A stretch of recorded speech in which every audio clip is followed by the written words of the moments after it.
आज आरएसएसच्या शताब्दी वर्षानिमित्त देशभरात विविध ठिकाणी चर्चा, विरोध आणि निदर्शने होत आहेत. नागपुरात प्रमुख विरोधकांनी आरएसएसच्या विचारसरणीवर तीव्र टीका केलेली आहे. राष्ट्रसेवक संघाने संविधान स्वीकारावे आणि गांधी विचाराचे अनुयायी व्हावे अशी मागणी या निदर्शनातून देण्यात आली आहे. नागपुरात झालेल्या आंदोलनात तुषार गांधी, भगतसिंग यांचे भाचे आणि अन्य समाजकार्यक सहभागी झाले. या आंदोलनादरम्यान भगतसिंग व गांधीजींचे विचार मांडण्यात आले आणि आरएसएसवर देशाच्या विभागणीस जबाबदार असल्याचा आरोप करण्यात आला. तसेच आरएसएसने संविधान मान्य करावे आणि संघ विसर्जित करावा अशी मागणीही करण्यात आली. कार्यकर्त्यांनी गांधीजीच्या पुतळ्याजवळ जमून संविधानाच्या प्रतिसह गांधीच्या विचारांचे स्मरण केले. कार्यकर्त्यांनी सांगितले की आरएसएसने 100 वर्षापूर्वी स्थापना केली असली तरी ते आजही सत्य आणि लोकशाहीपासून दूर आहेत.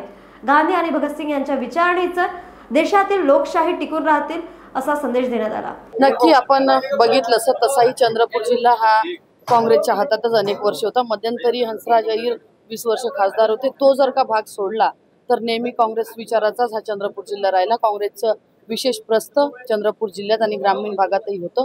आज ऐतिशांभाई आल्याच्या निमित्ताने नक्की एक चांगल्या पद्धतीची ताकद ही काँग्रेसला या ठिकाणी मिळणार आहे. आणि आता ही सुरुवात आहे. याच्यानंतर तुम्ही पाहाल तर अनेक भाजपाचे दिग्गज असे आहेत जे माझ्या संपर्कात आहे आणि संपर्कात असल्यामुळे या महापालिकेच्या स्थानिक स्वराज्य संस्थेच्या आधी त्यांचा देखील प्रवेश मी या ठिकाणी करणार आहे. नक्कीच आपण बघितलं असेल की ज्या पद्धतीची भारत जोडोची यात्रा आमचे नेते राहुलजी गांधी यांनी काढले आणि त्या यात्रेमुळे नक्की लोकसभेत देखील आमच्यापर्यंत लोक जोडल्या गेले, आमच्यापर्यंत लोक पोहोचले आणि त्याचा चांगला फायदा लोकसभेच्या निवडणुकीत आम्हाला झाला.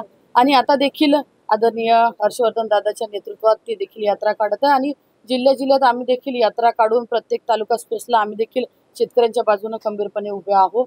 आता आपण पाहिलं असेल की ज्या पद्धतीची परिस्थिती शेतकऱ्यांवरती ओढवली, पण सरकार म्हणून या महाराष्ट्राचे पालकत्व ज्यांनी स्वीकारलं ते मुख्यमंत्री कुठलंही पॅकेज जाहीर करायला तयार नाही. त्यांनी जाहीरनाम्यात सुरुवातीला जाहीर केलं होतं की जशी भाजपाची सत्ता या महाराष्ट्रात बसेल आम्ही शेतकऱ्यांची सरसकट कर्जमाफी करू. आज 10 महिन्याचा कार्यकाल लोटला पण अजूनपर्यंत त्या गोष्टीची आठवण त्यांना झाली नाही.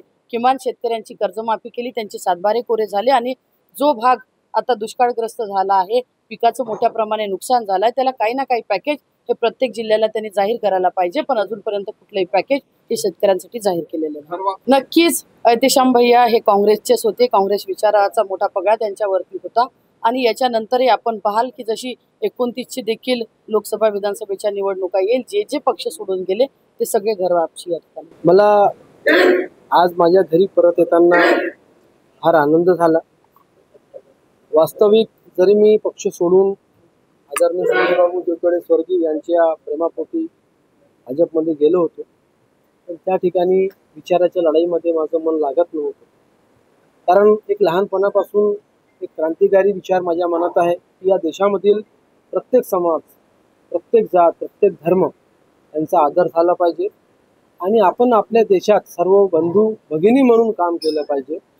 आणि राहुल गांधींचे जे विचार आहे की नफरत छोडो भारत जोडो, त्याच्याशिवाय आपल्या देशाचा विकास होऊच शकत नाही.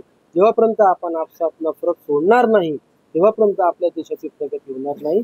आज या माझ्या जुन्या पक्षात येऊन मला आनंद होत आहे आणि माझ्या त्या विचाराला समोर वाढवण्याकरता मला फार मोठ्या प्रमाणात मदत